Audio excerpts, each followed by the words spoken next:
would you let them kind of adjust how they're positioned? Can anybody squat is basically my question. I do believe that anyone can squat, and not squat as the exercise with a barbell on your back. I think that's where people end up going wrong, is that they look at a human movement pattern as a way to train a specific exercise, and that's just not the case.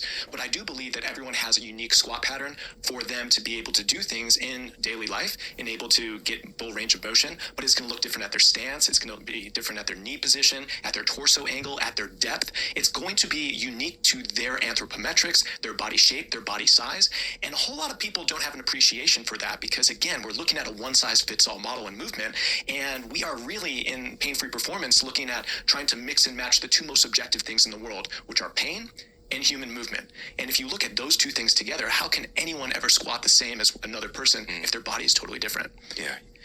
With that being said, what are some of the things that you would do with an athlete or a client if they're having discomfort while doing what they believe to be a general back squat, for example?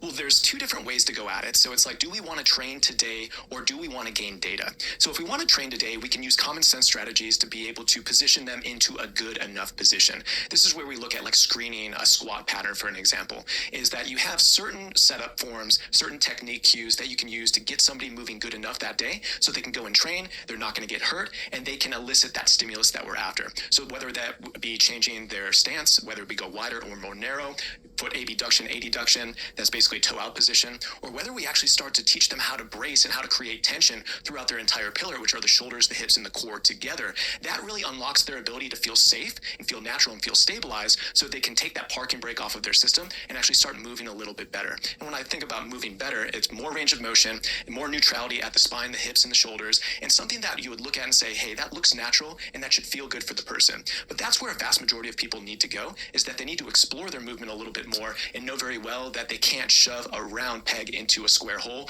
with a good amount of success. But that's just the way to get somebody started. Optimizing is a whole different conversation. Yeah, exploring movement.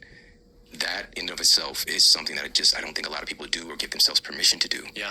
And so I'd love to just dig a little bit deeper in the realm of squats, because I'm thinking about, as I'm asking you these questions, I'm thinking about just being human. Yeah. And evolved in conditions to where we had to squat to use the bathroom, for example. And today, most people never see anything remotely close to that position. And so are there anything, for example, like I saw in the gym where somebody would have difficulty with a general back squat, and just even being able to move their hands, right, to a front squat position, for example, yeah, or using a box instead of them trying to, go ass to grass. Like all of these things help people to have a progression. So I want to ask you about progressions, yeah, and I want to ask you specifically about spending some time exploring, like, what do you think about a resting squat? Yeah, so progressions are key. I think many times people go into a conventional barbell back squat or a front squat, for an example, and those are really hard positions to get into. You have a fixed bar on your body in non-natural positions at the shoulder, and you have to manage your right and left side of the body symmetrically and try to go down into a range of motion. You got weight on your system. Oh my God, like you're not broken if you can't barbell back squat right off the bat. That's actually an advanced exercise. People think, oh, a barbell back squat is a basic exercise, and maybe it's simple, but it's actually an advanced progression. At Pain-Free Performance, that is like 4 rungs up on the progression of how to learn how to squat naturally for your body. We don't start anyone with a barbell back squat because it is going to be something that lines up for them either plateauing too early or not having the proper mechanics, the stability and the mobility or the strength to actually scale it up safely. So we start them down at bodyweight squats. We move through things like goblet squats and box squats into front-loaded squats and then maybe into back squats. But there's no mandatory rule that says in order to make lower body gains, you have to squat with a bar on your back. I love this.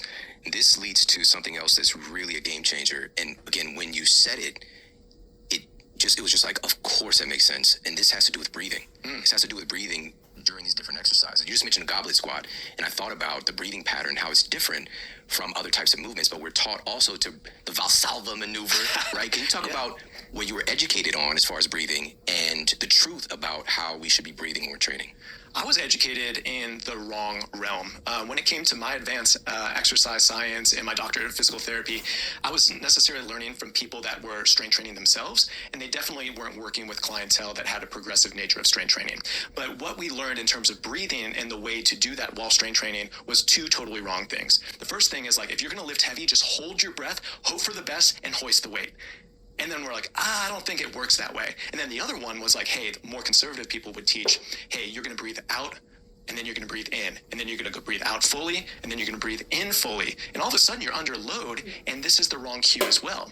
And I think that a Valsalva maneuver doesn't tap into the neural connectivity of the pillar complex to be able to actually get a robust breath and brace protocol down into the core, but also breathing out and then breathing in as you go up and down, that loses your entire core complex as well. So we try to teach something right in the middle. So we try to breathe and we try to brace and we try to stabilize the core and the pillar based on the activity at hand. Like you alluded to a barbell back squat, 1 repetition max, being totally different than doing a crazy set of 25 plus goblet squats at half your body weight is something we like to do at Pain Free Performance. You're obviously going to have to breathe when the set takes you 60 seconds on a goblet squat for 25.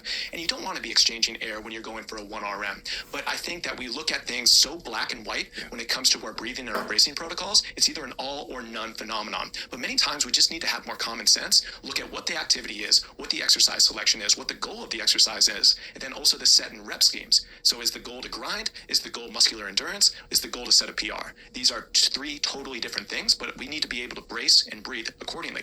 The more time under tension you're under, the more you need to exchange air.